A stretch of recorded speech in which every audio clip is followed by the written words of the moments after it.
Hola, and welcome to TaAF Talks, the podcast that's all about influencing positive change and doing things differently. My name is Jamie Waugh, the Programme Manager for Together an Active Future, and alongside me, as always, is the delicious, the delectable, the doddering Ken Massey.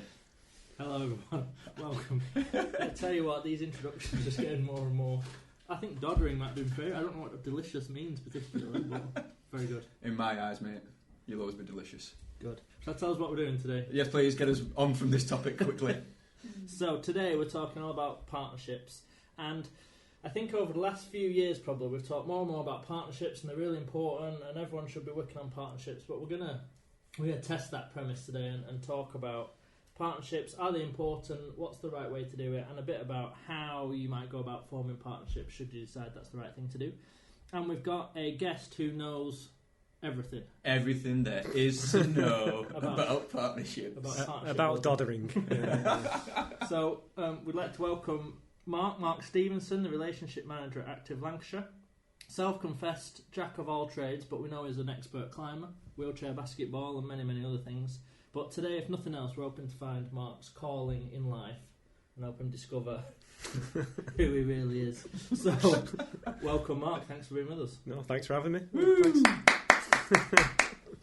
Brilliant. So Mark, what we like to do with all of our guests is talk a little bit around what success for this podcast is for you personally. And at the end, we'll come back and see how we've done. So what would you say success for the podcast is? So for me, it is a lot about self-reflection in terms of my role. I've worked for an active partnership for many a year now, and I do need to see if that actually I am in the right calling. So yeah, a lot of reflection is going to be the big thing I want to get out. I mean, I'm surprised that Mark actually took what you said and turned it into a genuine self-reflection on his career choices. Okay, well, we'll review how you feel at the end of this podcast about life in general, but hopefully we had a chance to kind of see how that reflection has gone. So Mark, I think it might be quite helpful for you to you work, as Ken says, for Active Lancashire, and for all of our listeners, it would be a good idea to maybe just give a little bit of an intro to who Active Lancashire are and what they are there to do. Yeah, sure, yeah.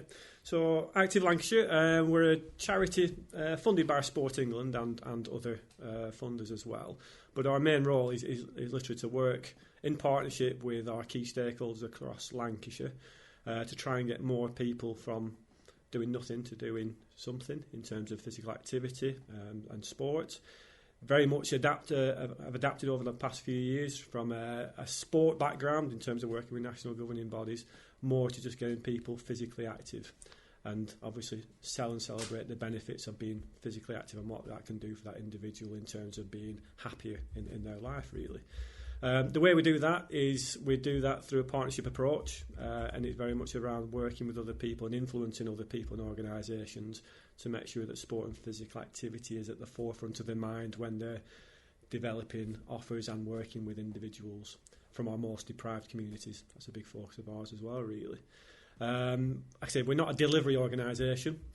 We are an organisation who helps to influence change, and our delivery comes through our key networks and partners. Okay, well, which is exactly why we've got you here today, to talk about how we do this and how you've been nailing it now for 15 years, did you say? Yeah, nailing it, yes. So listen in, everybody, you're going to get all the answers to all of the questions that you need. So let's get into our first kind of area of discussion, and we'll just kind of chew the fat on that a little bit. So let's talk around partnerships. And actually, let's get into a little bit of, as we talked about at the start, some of the benefits, yes, but equally the challenges that this brings. And I think it's fair to say that in the areas that we each work on, so yourself with Active Lancashire, Ken is the Chief Executive of Rossendale Leisure Trust, trying to do much more, to the wider community, and me working in Together an Active Future. Generally, I think people would accept that the mantra is that partnerships are absolutely vital to everything we're trying to achieve. But actually it's not an easy task.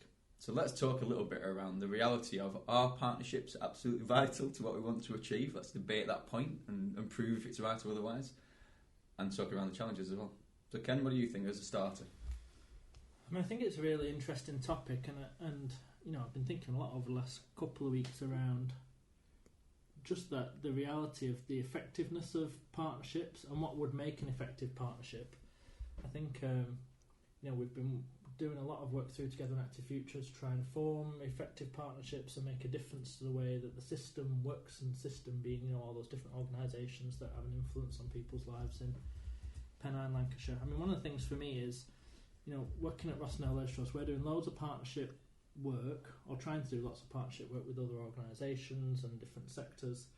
And one of the things that's occurred to me is the amount of effort and time that you put into those partnerships. I think there's all different layers, so we'll come back to that, I suppose, and what partnerships might be.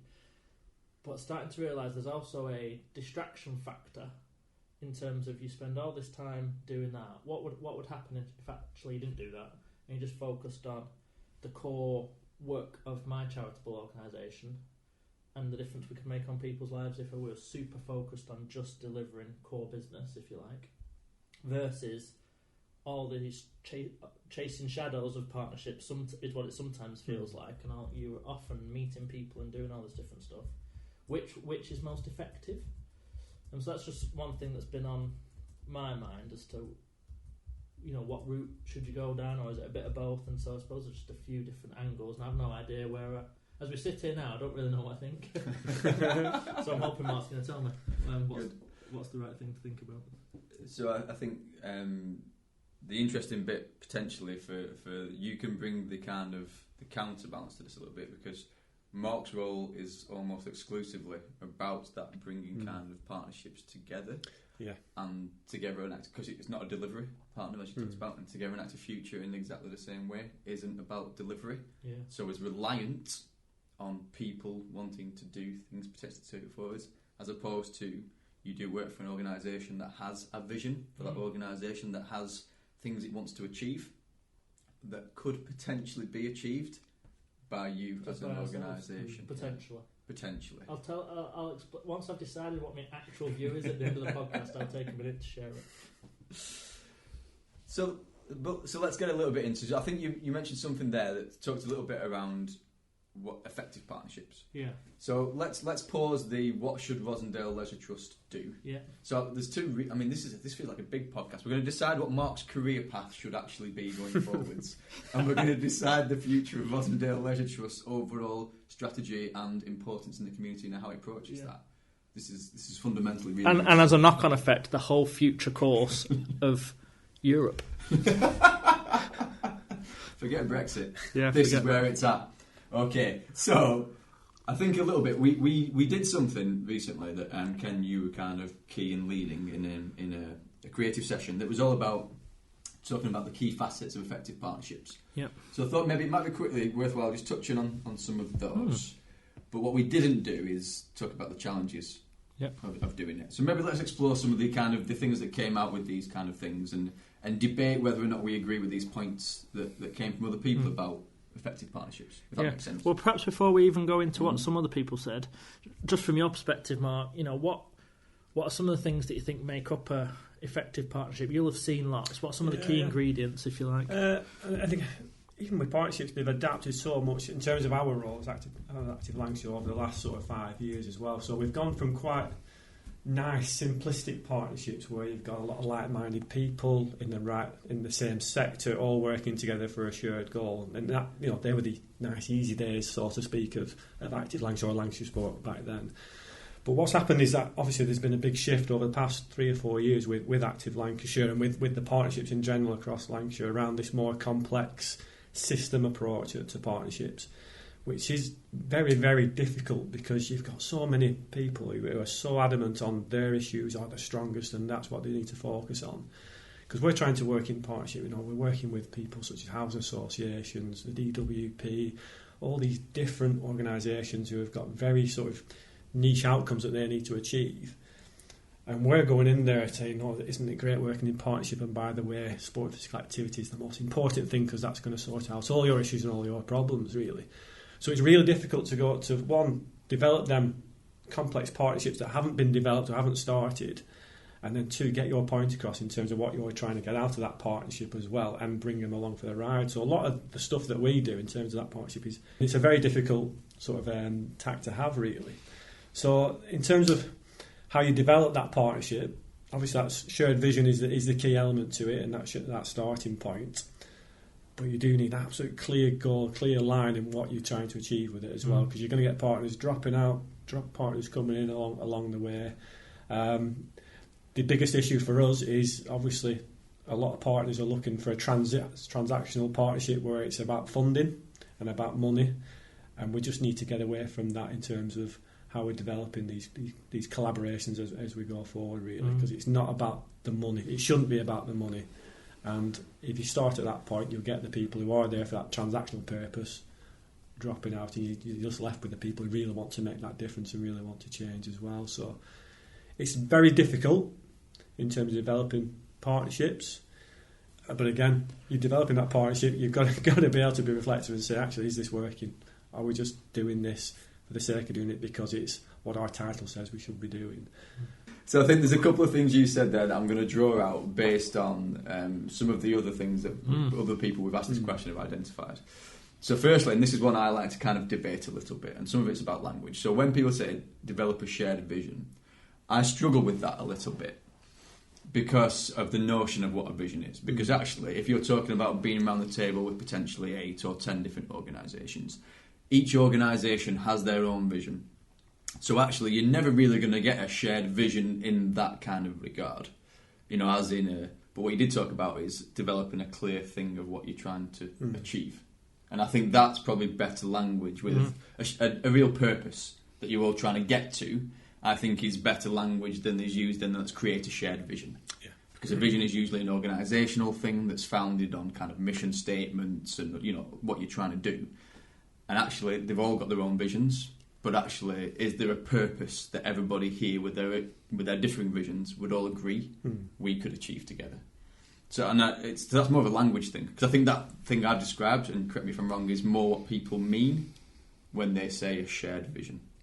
Because a vision to me conjures up that nice statement that you'd all agree is fundamental, but actually it's high level to the point of it being a little bit nothingy.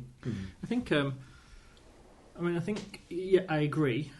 But then actually disagree in that I think there's a shared we use the term success factors or the thing we want to accomplish, but I think there's also a sense of, so we can have a vision for our organisation, but I think there's also something about people coming together and having a collective view of what we would like the world to be like.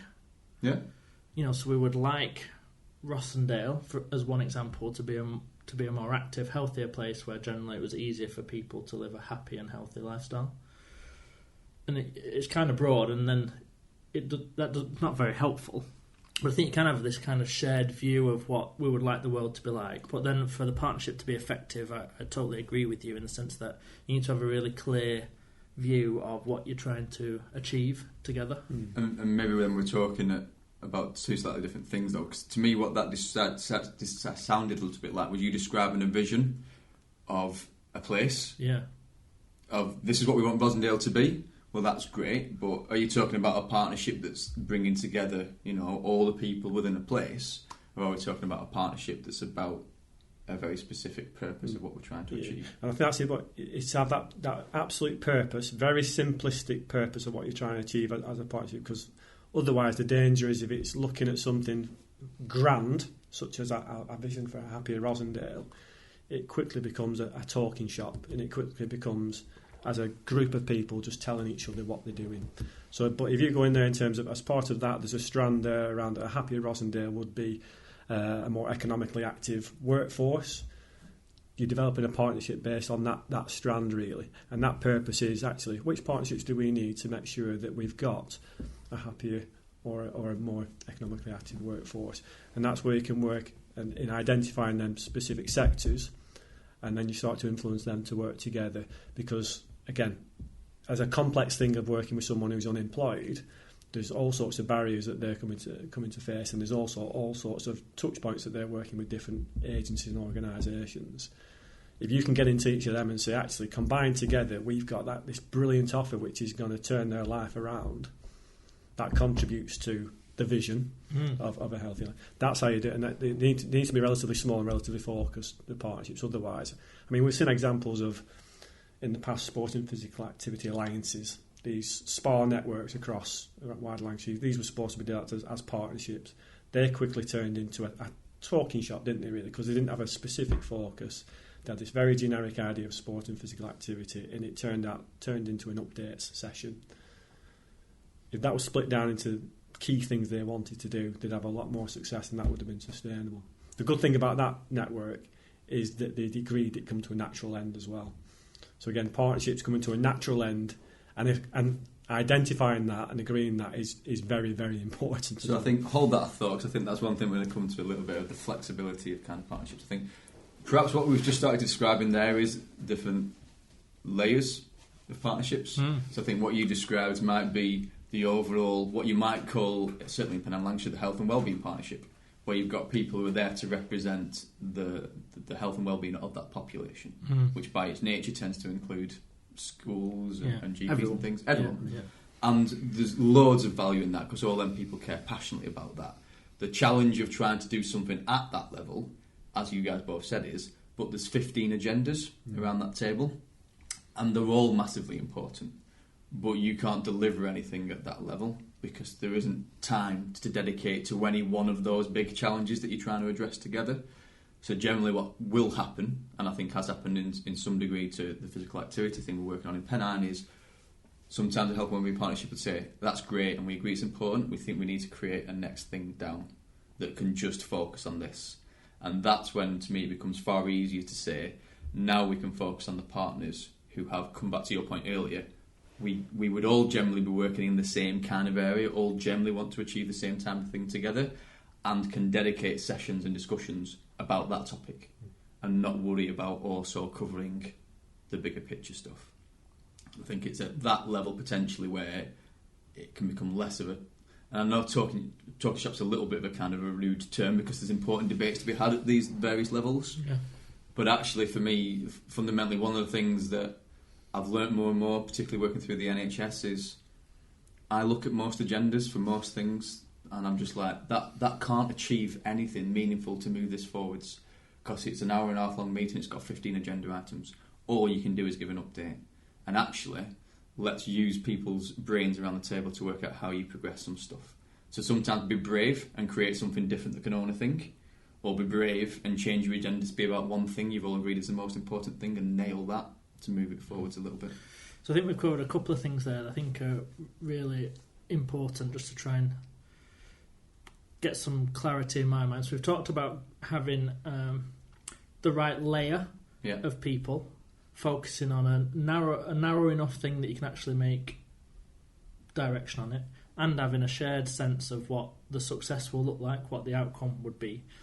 And I think those are really, key, solid elements of what a good partnership would look like. When we were at our workshop recently talking about partnerships, there were some other really interesting thoughts that came out of the workshop and this group around, the importance of honest and open communication, people being really clear about the things that that are important to them, and they're kind of, we know all about Theresa May's red lines and different things. I have no idea what you just said. Theresa May and her red lines about Brexit. No. Okay, no. Anyway. Carry on. So I think it's important that organisations are also clear about what their resources and capacity are, at an early stage, so that people know where you're coming from, what can and can't be achieved. And I think sometimes that's really important, that everyone knows, where each person is at in terms of what they can bring to the table. Yeah, I think it's an interesting one in terms of, from our point of view, as Active Lancashire, we're seen as that partnership organisation who developing partnerships. And you almost get into that mindset as a partnership, it should be everyone equal. It's a collaboration, it's not led or dictated by anyone. But you automatically, as Active Lancashire, you get seen as that dictator or that leader of that partnership because that's your role to establish them. And it's quite a subtle thing to be able to bring that round to actually say, in terms of our shared values and goals of this organisation, we're an equal partner. Because ultimately, as someone who's developed the partnership or led on the partnership, you're always going to be seen as that dictatorial sort of organisation, and that then puts that partnership in jeopardy, because as soon as there's negative associations with that and the people saying, oh, that they're just doing what they want and they're using us for this purpose, Mm. that's when that partnership totally breaks down as well, really. So that's what we need to get in terms of active Lancashire, and sometimes we may not be brilliant at doing this, is just making it very clear that this is, as a unit, as a partnership together, we come up with this shared direction. It's not dictated to by us. Mm.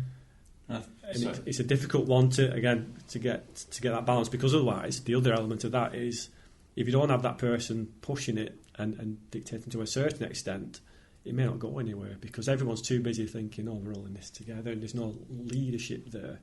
And I think so my view on that would be, so the art in our type of role, whether we do it effectively yet or not, is how you start by being the person who brings it together and makes it happen, and slowly over time you diminish your own role to eventually perhaps being the admin.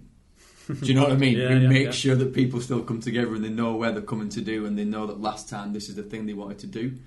And actually at that point it's not really your agenda as much anymore, because the thing that you did, which was create a direction of travel towards a good purpose, is almost done. And actually then it becomes and you still have an equal part in it. You know, your input is as equal as anybody else's, but almost to try and move away from this. You know, this will be like, I expect Mark will have done all the agenda and Mark will be telling us what we need to do, versus it needs to start being handed over. So they own what it is that it moves on to. I think there's I don't know how often we get there in partnerships, but for me there's almost this utopia of the groups around the table understanding that equality of value, of people being equal in the sense of you're a valuable part of the partnership, doesn't always mean that you have the same contribution in terms of substance. And each part being valuable. Just like people, we don't have all the same talents, and some people are better at some things and worse at others, and some people have more or less resources, but actually as a human being we all have the same kind of intrinsic value. And I think if you can get to a place in a partnership where each organisation and each person who's representing those organisations reflects and feels like a genuine sense of everyone here has a value, even if their level of contribution is different, that's when you can really start to move forward. But it's not natural human nature to behave like that, I don't think, or certainly in my experience, it doesn't feel like people behave like that. I'm putting the most money in, I'm putting the most time, therefore I'm the most important. Yeah. So my agenda item number 1 is this. Agenda item number 2 is this. But I think we've got to try and almost evolve a little bit in terms of our human nature and be a bit more clever, I suppose, and a bit more genuine around understanding that it's impossible for everyone to contribute exactly the same, and if everybody did, well, they never will, so it's not ever going to happen, but you can still have same value and a level of equality. The question is, that you raised quite rightly, is how does that move forward in terms of leadership? And there's a question for me around what distributed leadership really looks like in this perfect world that I don't know we've ever reached. I'm going to call out that as a term that we need to get better language for. Distributed leadership. So where there's no leader, but everyone's a leader. That's Beautiful. Okay. Collaborative leadership. No, I don't like that anymore. No, red cross for that. Yeah, that's been hanging around for a while, though, hasn't it? Collaborative leadership. Have you gone? We've gone far. No, past that. we basically any time we say a term, the Mexicans go bleh. Would you ever describe that in any other word other than a work environment? Let's think of a better way of saying that. I don't know if you asked what point you wanted to cover, but there's a couple of things I just wanted to cover based on these kind of effective partnerships, but if it's okay, really, really quickly. So I think we started that one off with honesty and transparency. Yeah. And you mentioned in that it's not human nature to do a thing. And I actually think it's not human nature to create an environment where you're comfortable for someone to say, I don't agree with that, let's get into it and discuss it. Or actually, no, I want to kind of talk about that point because I'm not sure that's quite right. And I think too often partnerships are made up of people who don't want to rock the boat and don't want to challenge your point of view. And actually I think what we're trying to do in TaAF is firstly create an environment where that's totally cool and fine, because you know that the person's doing it to get us to a better place. And actually, you know, I've been in too many partnerships where afterwards you'll hear people complaining about the thing that was said in the meeting, or hear people complaining it didn't go quite the way they wanted to. And I think creating almost that environment for people to be cool with. We want this to be a place to debate something. We want this to be a point where we challenge each other to get to a better position than we were. And I think that's something you don't really see that very often. And I think it's something that, again, it's not human nature to want to disagree with somebody. if you do it in the right way, it generally turns into a better thing than it would have been. I find it's generally my human nature to be disagreeable, but I'm working on it.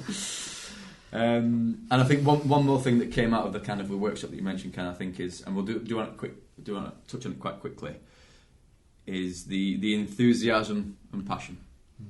You know, and again, you know, I'm a big kind of advocate of energy in the room can really help motivate other people to want to come back to a thing and to want to be involved and engaged. And I think just trying to ensure that the partners you've got around the table, even if they're not the most senior person who may be ultimately doing the influencing at some point, sometimes it's better to have the person with the motivation and the enthusiasm to come and help you shape that thing that can then reach others.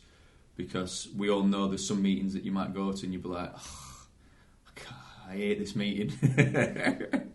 It's a proper miserable one. So you're not going to give it your best because you've gone into it the wrong mindset already.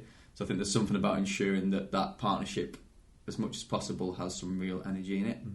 Because, you know, unenthusiasm, or what the opposite of enthusiasm is where energy goes to die. And actually having something that says, no, this is something I look forward to, because we're going to make a difference with this thing, is a massive thing. Yeah.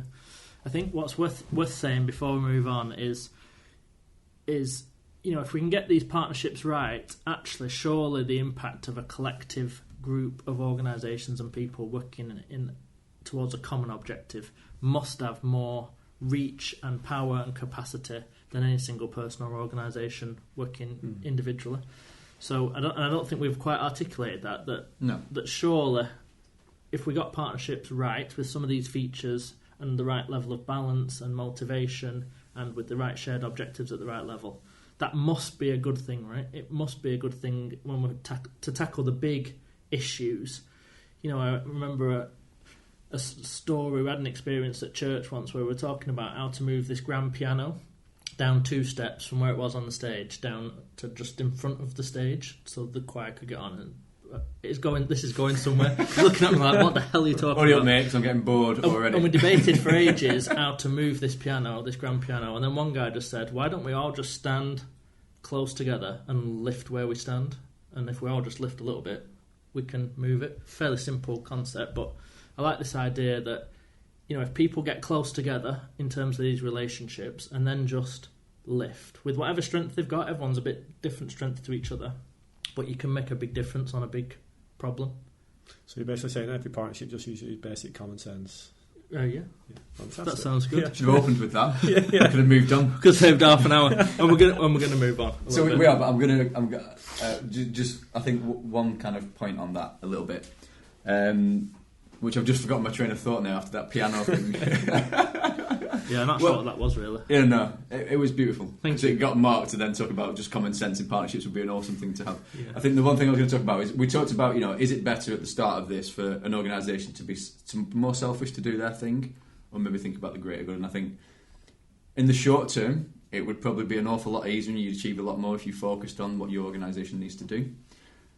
But then in the future, when you do need to call upon your partners, because by nature somebody else will have the skills, the resources, the facilities, the brains that you need to do something you want to do, you'll find that you haven't got those relationships and you haven't got those connections. So at that point, actually, you've disadvantaged your organisation and you've created something of a silo for yourself. And actually, because the nature of humans is we're spread out across organisations, our brains are spread across in different things. To get the best of everything, you need to bring that together in some way. And generally, an organisation can't do that in isolation. Yeah, I agree. And if they did, it's probably to the detriment of them in the long term, and therefore the detriment to the people that they're trying to serve in the long term too. Cool. Okay. Good summary. And we're going to come. This is not the end. Not the end. just a gap in the middle. What we like to do in our podcast is just to have a little break in the middle where we get to know our guests a little bit better, and we do that through our Pen 9 quick fire questions. There's 9 of them. So I want to see what we've done there. Fantastic. And we're gonna put a clock on. You can't look at the questions first. You're trying to look. Whoa! It's the first person who's ever tried to cheat. I'm a reflective thinker. I can only answer when I'm driving home. It's going to be another 20 minutes before I get my mind in tune. Well, so we're going to put a timer on to increase the pressure. And the rules are that if at any point we think we want to talk about one of your answers, because either it's interesting or ridiculous, we get a chance to stop the clock and delve a bit deeper. You ready? Okay, You looked go for it. nervous. Terrified. Are you ready? Yeah. Right, give me a second. This time we're going. Okay, what is your nickname? Steve-O. Oh. Boring. Yeah, a little bit. Although most people think I'm called Stephen, which is quite nice, really. Even my next door neighbour thinks I'm called Stephen. It's gone too late. It's too late to change it. You can't tell her now. No, It'd be no. too embarrassing. Which Harry Potter character are you most like? I have never seen or heard anything around Harry Potter, so I would have to say Harry Potter. I can't believe people So sad, isn't it? Yeah, it is a little bit. Carry on. One thing that annoys you. Ticking. So I'm going to pause because that was a very amusing answer. Well done, Mark. If nothing else comes out of this podcast, We you've done cancel that. the ticking. Okay, carry on. One thing that makes you happy. Morning, actually. Quite like morning. You like morning. Yeah. Okay. Fair enough. How long does it take to get ready For what? for the day? For the day? 2 minutes. I'm bold. 2 minutes. Run, walk, cycle, or something else? Definitely cycle. Qualifications or experience? Based on me, definitely experience. I agree, mate. Well done. If there's a spider in your house, do you kill it or set it free? I'll probably kill it while trying to set it free. How would you rate your karaoke skills on a scale of 1 to Mariah Carey? Depends what. Johnny Cash, I could probably say Mariah Carey. Anything else, 1. Just a good impersonation, which I'm not going to do.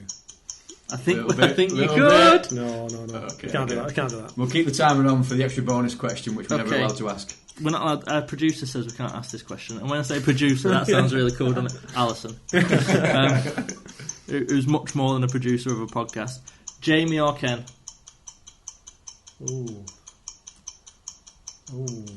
A name came into your mind as soon as we said it, so just say that out loud. That's a tricky one. I'm going to go Ken, actually. Oh, devastating. Everyone does, Mark. Everyone does. Only because, Jamie, you know I really mean you. 15 years we've worked together. And no, not quite. 10. We've only known him 10 months. Yeah. Brilliant. Well, I enjoyed that, Mark. There's some good stuff in there, mate. Well done. Ticking. Funny. Ticking, that's a good one. I like that a lot. Right, Bill. So, I think we want to get into now the next thing that we wanted to talk about. So, I think ultimately we talked about some of the good kind of factors of partnerships, and I think we got to a point where we agreed that actually, fundamentally, partnerships is a good idea If you can get them right. if you can get them right, and actually the art of getting it right at the start to kind of do that. So now let's talk about how you engage partners, and for the greater good, because now we know that's what we want to do, and particularly potentially partners who in the past we've struggled to engage or aren't naturally aligned to kind of be part of what it is we're trying to do. So let's explore that a little bit, and maybe start off with yourself, Mark, a little bit to talk about how Active Lancashire, perhaps you as a person, approach the first steps towards forming that partnership, particularly with maybe an organisation or a partner that you know you're going to need to get on board. Yeah. Well, ultimately, I mean, in terms of ourselves as an organisation, we've got a number of relationship managers, and it is basically then as people, it is that term, people by people. Really, we've just got a really good team who understand, engage, get on with people in general. That's the key to it, building those relationships up. I mean, using more as an example of what we've done, probably our most successful partnership that we've dealt with past year is with housing associations. And in terms of developing that as a partnership, that actually just came in terms of, if we're honest, proof in the pudding. Actually doing stuff for them and supporting them to make sure that they understand, actually, working with these guys, stuff gets done. That's the key to it, really, making sure stuff gets done.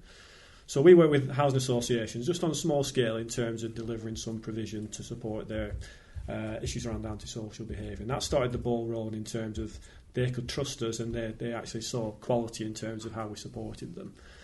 From that, then that's when the opportunities arise of actually, in a sector we've never worked with before, housing associations, we'd never even thought of that 4 or 5 years ago in terms of working closely with housing associations.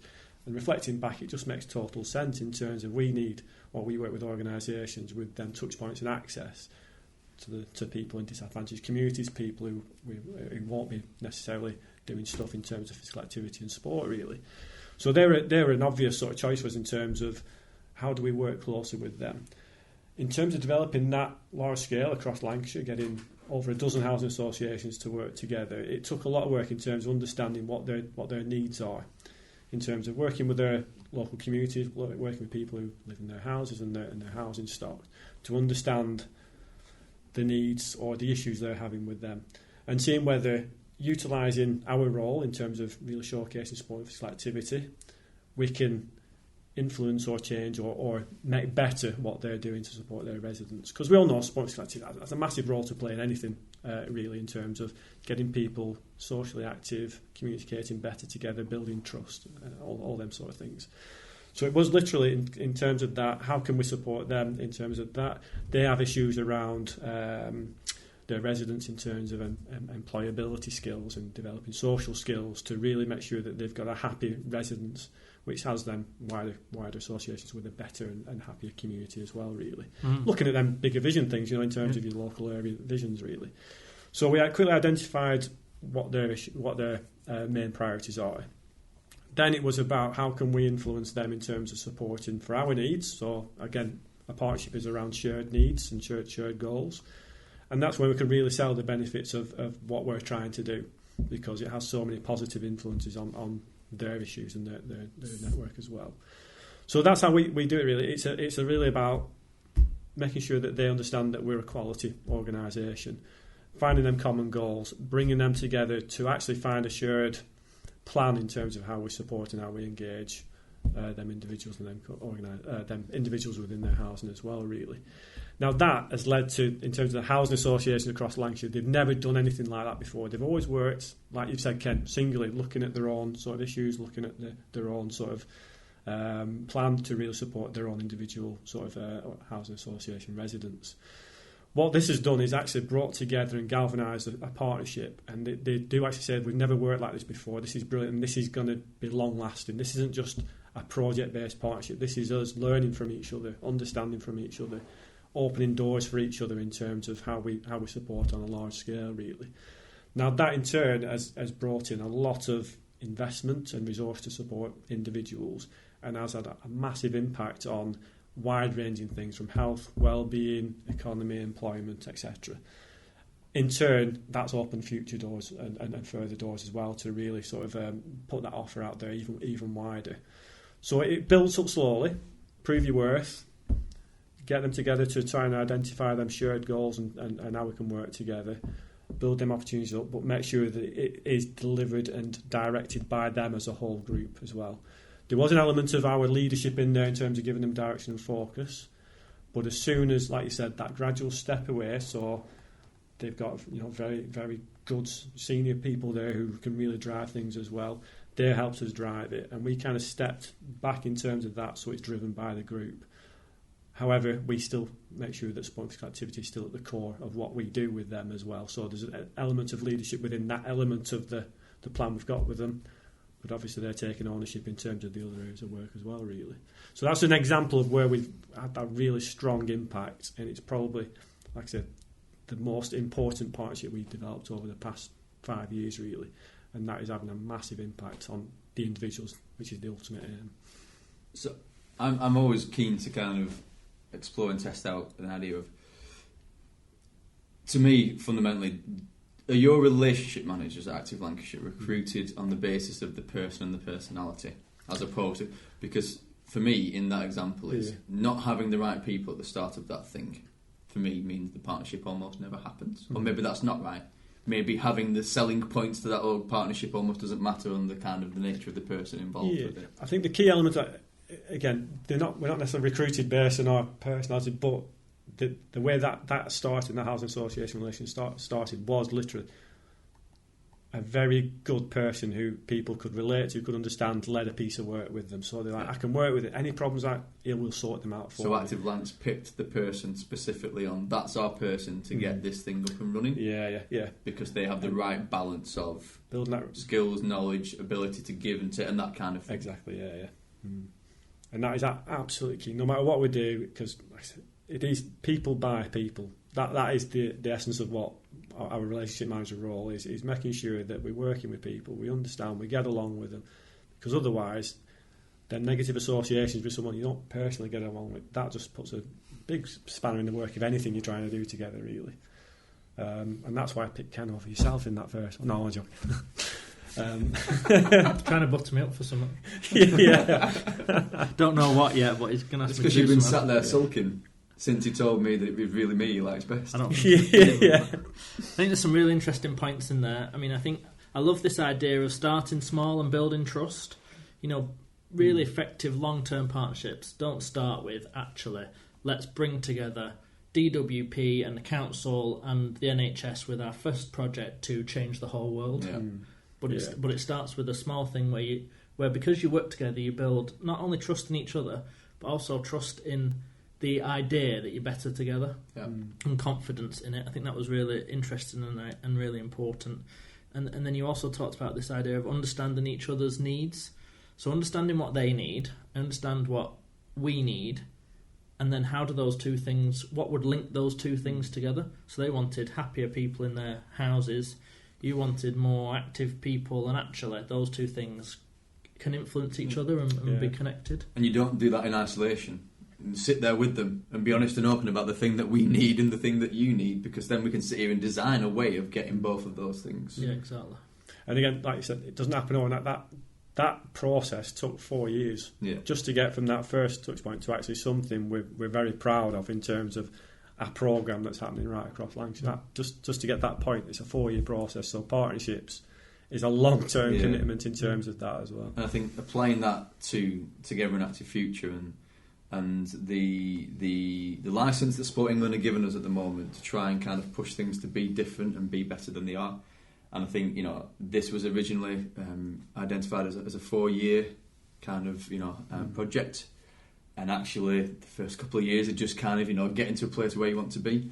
And actually, all along the way, what we keep saying to Sport England is, do you know what? This has taken a really, really long time. But do you know what? It feels fundamentally better than anything that we've done before in this area. And Sport England, to their credit, are having to try to get on board with, we really do want to do this differently. We want to change our approach, and we might have to accept that that's going to take an awful lot longer than we thought it might have done when we first thought of this as an idea.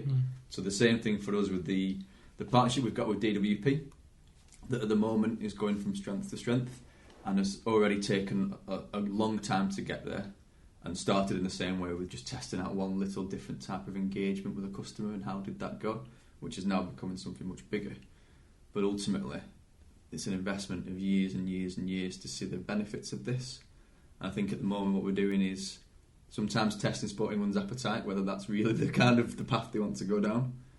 I think what's great so far is that they've been willing to shift their perspective on what this project was supposed to be about, because actually they're seeing the bigger benefits, the long term, or at least based on what they're saying. We talk about 2 years or 4 or 5 years being a long time, but in terms of a multi-generational change to the way our society operates, 2 years is not a long time at all. It's a really short time. But in terms of funding cycles of organisations, it's your time limit. Usually it's them 4-year cycles, isn't it? And it harks back to that point you made at the beginning about money can't really be the driving factor, because the reality is when you're in funding cycles and you're looking at short-term revenue gains, a partnership might not be the best way to get a short-term revenue gain, but it is the best way to have a multi-generational change, a long-term change on our children and our children's children and that kind of idea on the way that we live and the way that our communities and places work.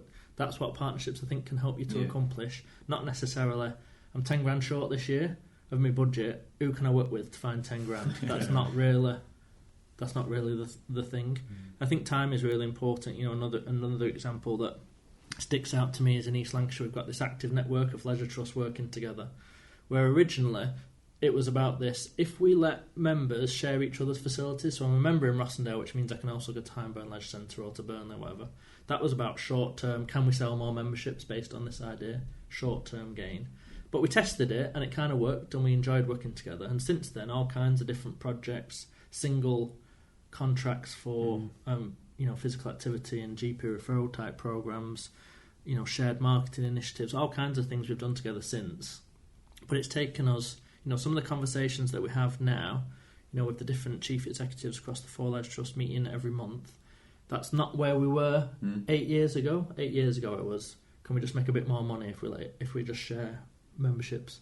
And so I think it does take time, and you have to have that perspective of, if I'm looking for a short-term outcome, then a long-term partnership maybe is not what I need.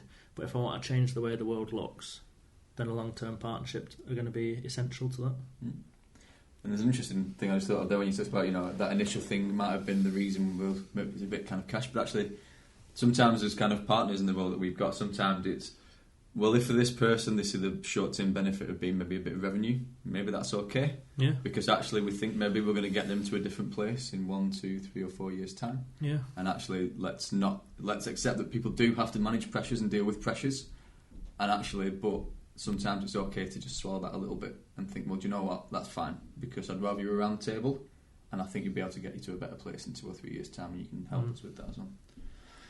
So I think, Mark, just a little bit. So what do you kind of, as Active Lancashire, as you as yourself, struggle with the most, and what kind of, trying to think of how Active Lancashire are trying to evolve to kind of do this stuff? How are you evolving, and what kind of help are you seeking out, do you know what I mean, to try and help you on this transition to what you're trying to kind of become with regards to this changing kind of environment? In terms of evolving, I mean, we've been doing it for a number of years in terms of how we've changed as Active Lancashire.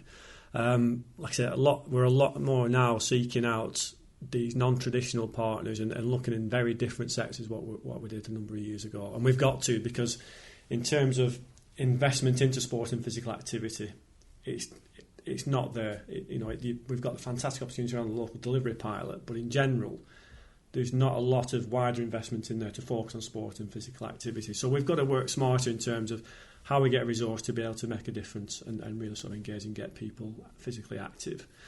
In addition to that, we need to then look at how we engage with different partners and evolve and work with different non-traditional sort of stakeholders and partners we've worked with in the past who have them opportunities to engage people as well. So there's them 2 key elements to it which has made us evolve.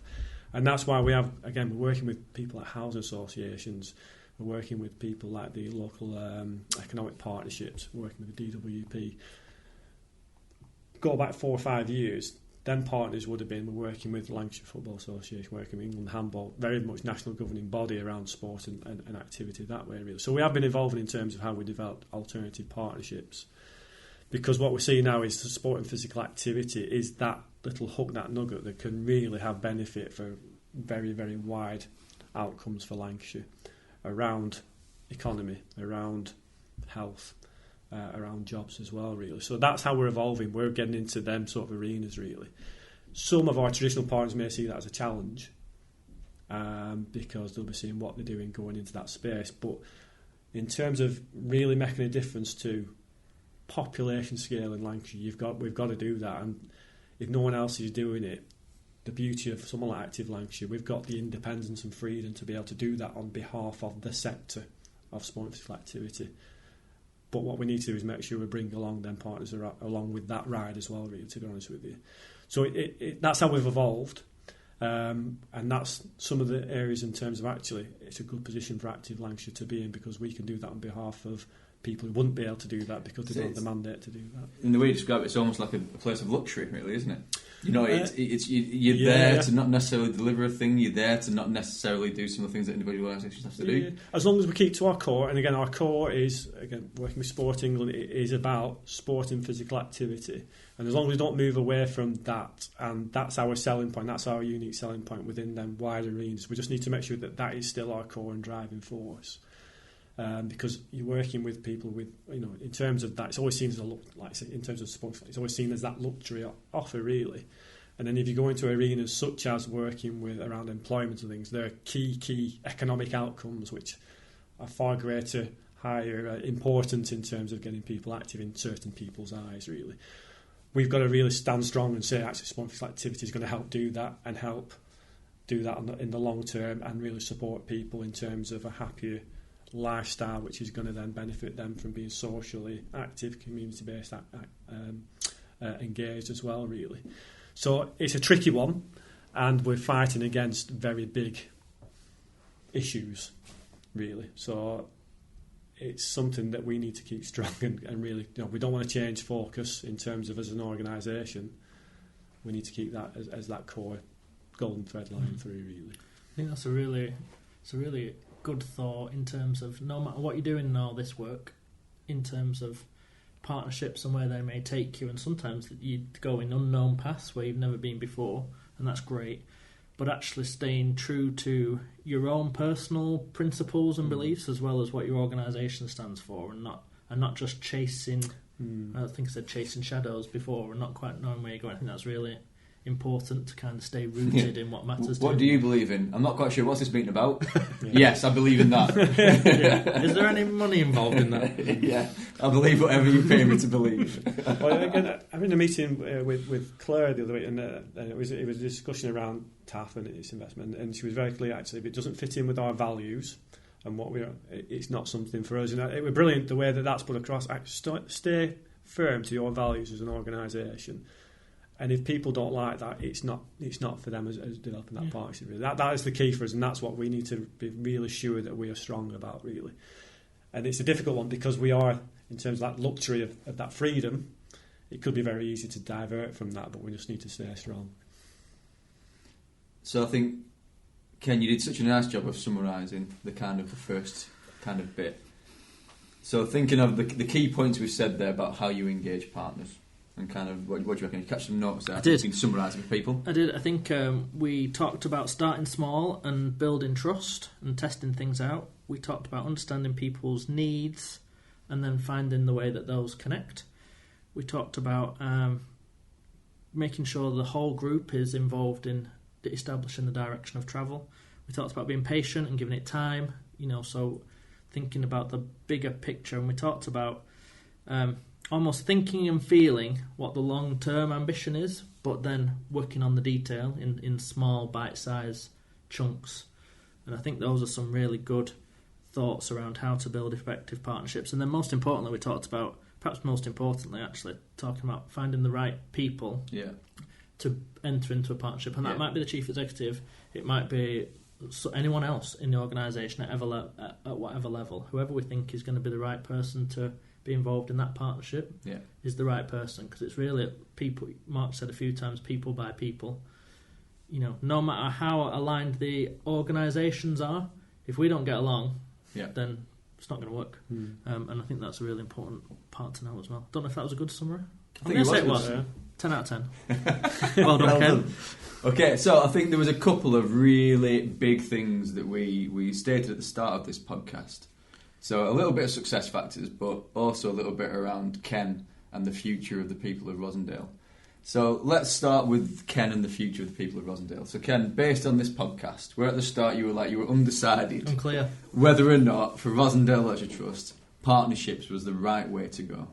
Based on what we just talked about, what we've shared, where are you currently at with that? I think today, I think the page that Matt has given me a bit of a sense of clarity actually, that we need to stay really true to what our principles and beliefs are and what I'm all about. And for us, that's about Rossendale Leisure Trust is about Rossendale being a better place to live. And so where there's partnerships that in the long term are going to move towards that, it's really important that we invest time and energy in those, because we can't do that on our own. But actually, if there's partnerships that are or connections that are aimed at short-term gain and revenue elements, or actually if we just focus that time and energy on making our core business run as effectively as possible, that probably is a better way to do that. But I think we're probably a bit stuck in some of our big partnerships that we haven't broken it down into bite-sized chunks, and I think that's the next step for us to think about. If we want a happier, healthier place, what are the bite-sized chunks that we can work on collaborative with partners who want to have the same thing? So I think that's where we've got to, for me. Okay. That feels like quite a good place. And I've got a few ideas about how we can do that, how we can break that down into little bits, but within that bigger ambition. Well, I think in maybe a few months' time, we'll come back as a podcast, and me and Mark will decide whether or not you've made enough progress in them ares based on what you've just said, and if not, then I lose my job or what? Yeah. Okay, fair enough. Do I have that power? I'm pretty sure I don't. Well, there's a lot of people who'd agree with you. So Mark, and then coming back to your success factor, which was quite a biggie, it felt like, have you picked the right career? a chance to reflect through this podcast whether at the end you want to continue doing what you're doing. If you'd have asked me the first time I opened my mouth today and the gibberish I came out with, I'd have said I'm going to be a shepherd or something. I think I pulled it around, and at the end of the day, in terms of a partnership manager or a relationships manager, it is around just building that rapport with people, really. And I think that's what we've got at Active. We've got a really good core team of people who just get along with other people, and that's the first key step. Along with that, getting along with people, they've got a bit of now. So the question I asked Mark was, is this still the right career for you going forwards? Yes. Right, good. You. Do we offer a counselling service after the podcast? We do from now on. And if for what it's worth, knowing, having worked with Mark and met Mark in the past year, I 100% agree that it's people like Mark that should be partnership and relationship managers, because their attitude, their positivity, and their ambition to make a positive change is fundamental to everything that people can do going forwards. And Mark, I've been around a bit longer than you. You're much older than me, let's be clear. But in terms of this work stream, the difference in how I look and how you look. Mark's incredibly hot. Fair enough. Mark's super humble and just kind of gets on with what he does, because I think he believes in our place and wants to make a difference. But you're brilliant at it. Definitely the right career, and I think you probably don't value, I think, as much as everyone else does, the difference that you make in terms of helping people to see bigger picture, connect together. And some of the projects that you've worked on changed hundreds of thousands of lives. Glad I picked you in that first question. Yeah, you were right. Thank you very much. Did you see what he did? He picked you, but then also picked me, and we both just did a proper lovely big up for him at the end of this. But we've not done that for any of our guests. He's awesome. The art of relationship. What a clever child. We've been had. Strike that. Start the podcast again. Yeah. So, Mark, you're useless. Why have you picked this career? All the way in the car, just be moaning about you both. Okay, brilliant. So we're going to wrap it up here. So it's, as always, down to me to say thank you so much for listening. We hope you enjoyed the podcast. If you did, please do subscribe to get notified of future ones. Please share this and let people know that we exist. If you do like a bit of Twitter, then go on to Twitter and tweet away and have your say. I'm going to stick with that now. I really do like it. And look out for the next podcast that will be coming very soon. So firstly, thank you to Mark. And as always, what we like to do now is hand over to our guest to leave us with a little nugget of wisdom. Right then. You asked me to come up with a quote, and the only quote I could think of, which isn't going to be helpful in any way whatsoever, is from The Big Lebowski, and that is "The dude abides," which means just take it easy, really. And in terms of us working in partnerships, obeying or abiding by what the partnership direction is, that's important to follow it through. Don't be too structured in this must happen, really, because you're influenced by the people around you, really, and you've got to follow that journey with people. So the dude abides means nothing, really, but to me it kind of means that, really, in terms of work with people and follow the collective in terms of the way we're going.